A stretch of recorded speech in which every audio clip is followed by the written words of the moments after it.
Hey, Kevin Martin here, your UT admissions guy. It's another cold and dreary day here in Dallas. Woke up this morning and it was really foggy, and it wasn't that cold, and now it's just really cloudy and freezing. But here I am, and I'm here to talk to you today about honors programs. I'm going to address 5 key questions. How do you apply to honors programs? Who are the types of people that are submitting their applications? When is the deadline? What do they look for? And why you should apply to an honors program. So the first question, how to apply. So at UT Austin, unlike some other universities, there's specific honors programs based upon your area of study. Some universities like Texas Tech, for instance, have an overall honors college, whereas UT has honors programs for business, engineering. There are 2 in liberal arts called Plant 2 and Liberal Arts Honors, and then there are actually 5 in the College of Natural Sciences, including Computer Science Honors, the Turing program. All of these honors programs require a resume. Business honors and computer and College of Natural Science honors programs require recommendation letters. You also must submit your Apply Texas application online first, and you must choose your first choice as the honors program you're interested in. So if you want to apply to business honors, business must be your first choice. If you want to apply to computer science honors or engineering, that must also be your first choice as well. Liberal arts allows you to select that for your second choice. So if you want Plan 2 or liberal arts honors, in addition to a common combination like engineering or business, you can do that as well. The second question, when is the deadline? So some of these honors programs, all of them actually except for engineering, have either a priority or a recommended deadline by October 15th. For some students, this may allow you to find out sooner. For others, it gives you a first look with an initial batch of applicants. If you're not offered admission the first time, you'll get deferred admission for the December 1st deadline when all the other applicants have submitted their application, and then you'll be looked at a second time. And so it's advantageous to submit your application by the recommended or prior deadline of October 15th.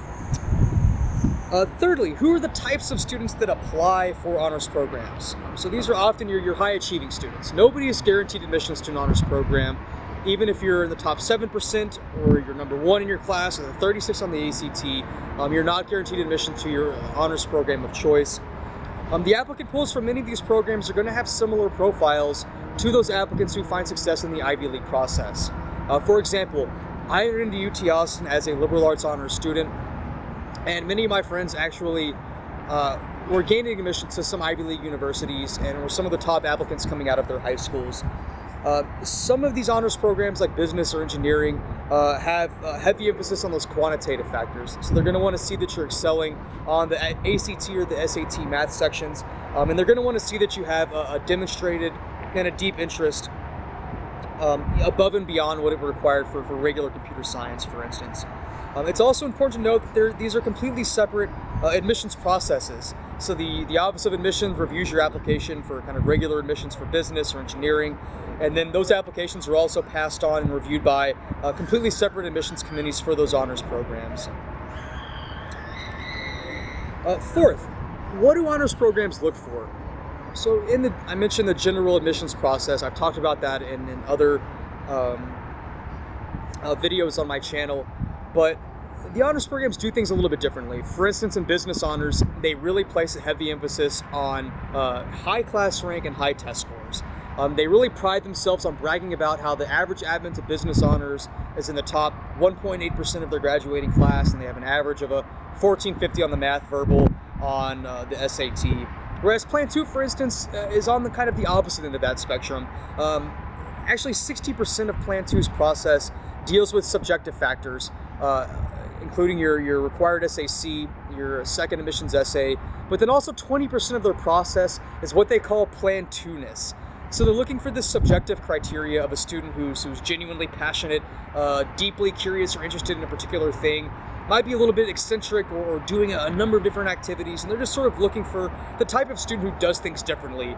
The student that is a juggler, but also reads classical texts in ancient Greek. And so that's very different than business honors, which is very focused on kind of academic criteria. Computer science engineering honors are going to look for kind of demonstrated proficiency at a high level in things like programming or in your physics or calculus classes and so on.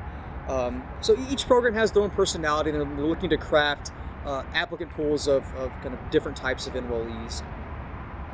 Finally, the fifth question is why honors? So again, I mentioned I was in liberal arts honors. This was great for me because I came from a lower performing high school. I came from an environment where many of my friends did not go to college. There were only 5 of us out of 500 that actually enrolled into UT Austin. And so I really thrived in the honors environment. I was offered smaller classes. I had a kind of a cohort of like-minded students, people who were there who were serious about their work.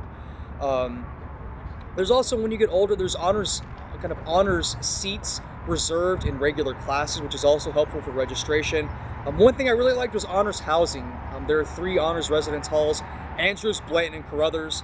So the honors squad was a really cool environment, and most of my friends were in plants who were engineering honors and business honors.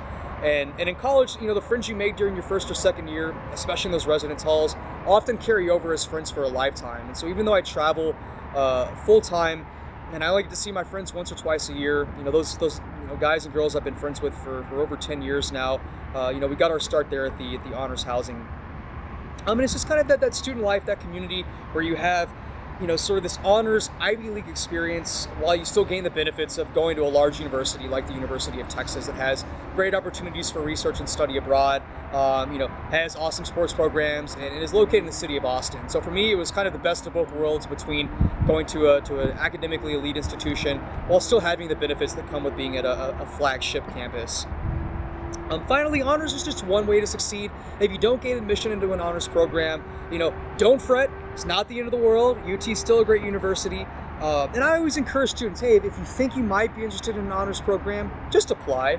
And of course, if you want help on your honors application, be sure to contact me directly at kevin@texadmissions.com. As a former honors student and admissions counselor, I know what honors review committees are looking for, and I can help you hopefully find success in that process. Thanks. I hope you enjoyed this video. If you have any questions, feel free to post a comment, and I'd be happy to answer them.